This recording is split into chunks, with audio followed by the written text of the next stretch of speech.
सास का घूंघट पार्ट 3। अब तक हमने देखा कि देविका की हालत बहुत नाजुक है, लेकिन घर के आदमी उसे डॉक्टर के पास नहीं जाने दे रहे और जोगिंदर ने घर के मेन गेट पर बहुत बड़ा ताला लगा दिया है। लेकिन देविका की सास विमला पहली बार घूंघट उठाकर समाज के बनाए नियम का उल्लंघन करती है और देविका की जान बचाने की कोशिश में जुट जाती है। मैं भी देखती हूँ मेरी बहू को डॉक्टर के पास जाने से कौन रोकता है। देखो सचिन के बापू, दरवाजे की चाबी दे दो मुझे। तुम्हारा दिमाग ठिकाने पर है। पहले सर पर पल्लू रखो और अंदर जाओ। आज तक मैंने आपका हर गलत फैसला सर झुकाकर स्वीकार कर लिया, लेकिन आज मैं आपकी एक बात नहीं सुनूंगी। मुझे मेरी बहू की किसी भी कीमत पर जान बचानी है। मुझे चाबी दे दीजिए। पिताजी, माँ ठीक बोल रही है, चाबी दे दीजिए ना, नहीं तो देविका नहीं बचेगी। देविका मरती है तो मर जाए, लेकिन यह दरवाजा नहीं खुलेगा। तुम सारी औरतों को इस देविका नाम की बीमारी ने पागल कर दिया है और इस बीमारी का अच्छी तरह से इलाज करना आता है मुझे। वीना बेटी, सुजाता बहू, जाओ अंदर से देविका को लेकर आओ। विमला ये बोलकर अपने पति के हाथ से चाबी छीन लेती है। तभी महेंद्र विमला का हाथ पकड़कर चाबी विमला से छीन लेता है।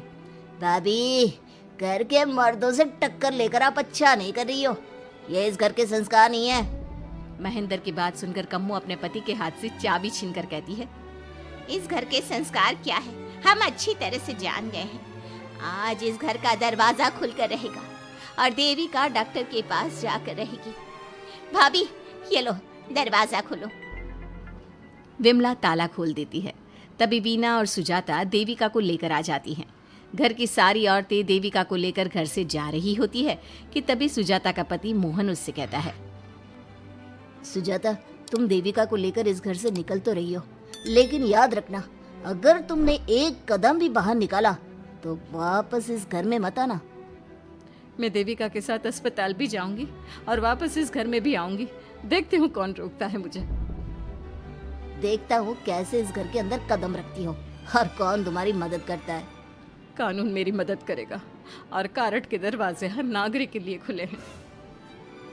मोहन को अपनी पत्नी से इस तरह बात करता देख कल्याण वीना से कहता है, वीना, तुमने देविका का साथ देकर अच्छा नहीं किया।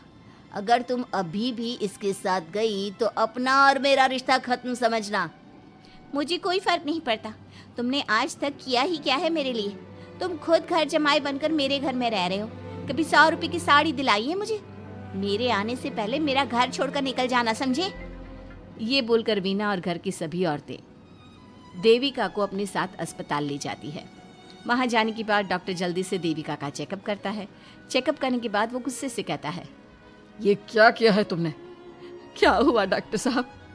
आपकी बहू की इतनी ज्यादा हालत खराब है और उन्हें चोट भी लगी है, फिर भी आपने उन्हें हॉस्पिटल लाने में इतना लेट कर दिया।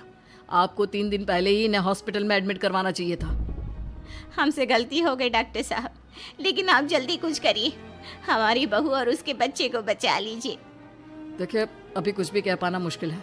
हम माँ और बच्चे में से किसी एक को ही बचा सकते हैं। आप सोच लो किसे बचाना है। डॉक्टर साहब, आप देविका को बचाइए, उससे कुछ नहीं होना चाहिए।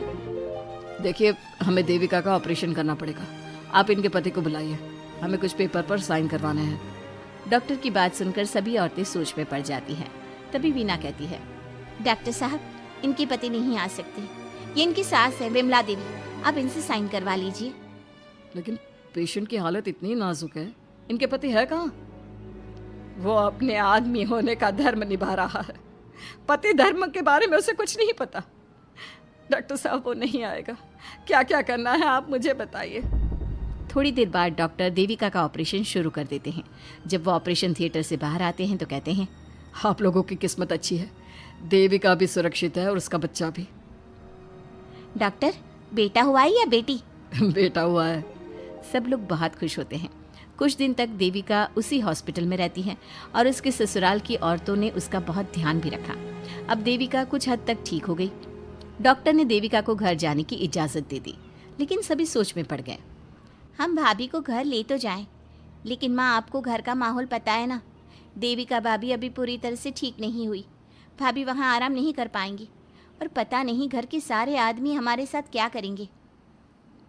माँ, क्या हम डॉक्टर से बात करके देविका को थोड़े दिन और यहाँ नहीं रख सकते? जब वो पूरी तरह से ठीक हो जाएगी तो उसे यहाँ से ले जाएंगे। ये बात सुनकर विमला सोच में पड़ जाती है। तभी कम्मो कहती है, तुम दोनों ठीक कह रही हो, मैं अभी डॉक्टर से बात कर लेती हूँ। कम्मो डॉक्टर से बात कर लेती है और देविका कुछ दिन में बिल्कुल ठीक हो जाती है। देविका अपने बच्चे को गोद में लिए बाकी औरतों के साथ अपने ससुराल जाती है, लेकिन घर के सभी आदमी उन्हें दरवाजे पर ही रोक देते हैं। खबरदार, तुम में से कोई भी औरत अगर घर के भीतर घुसी, अगर तुम घर में कदम रखोगी तो घर अपवित्र हो जाएगा। घर हमारे कदम रखने से अपवित्र नहीं होगा, बल्कि आपकी गंदी सोच की वजह से घर क्या, अरे पूरा समाज अपवित्र हो रहा है। सुजाता, मैंने मना किया था ना घर से बाहर जाने के लिए। अब एक काम कर, जैसे यहाँ आई है वैसे ही यहाँ से सीधा अपने मायके लौट जा। क्यों जी, क्यों चली जाऊँ मैं अपने मायके? मैं जब तक चाहूँ यहाँ रह सकती हूँ। अगर आपने मुझे इस घर में आने से रोका तो मैं आपकी पुलिस में शिकायत कर दूंगी। वीना, इन सब की तरह तुम्हारा भी दिमाग खराब हो गया है। अब मैं तुम्हें बिल्कुल बर्दाश्त नहीं करूंगा। तुम्हें ऐसी सजा दूंगा कि तुम याद रखोगी। सजा बाद में देना, पहले मेरे घर से बाहर निकलो। खुद पूरी जिंदगी में एक घर नहीं खरीद पाए और मुझे सबक सिखाने की बात बोल रहे हो। देखो बिना, तुम इस घर की बेटी जरूर हो, लेकिन कल्याण इस घर में ही रहेगा। उसने बहुत कुछ किया है इस घर के लिए, लेकिन तुम अब यहाँ नहीं रह सकती। क्यों नहीं रह सकती? इस घर पर मेरा उतना ही हक है जितना सचिन का। देश के कानून ने मुझे ये हक दिया है।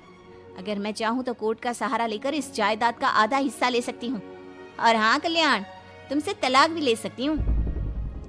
वीना, देविका के साथ रह रहकर तुम्हारा दिमाग भी खराब हो गया है।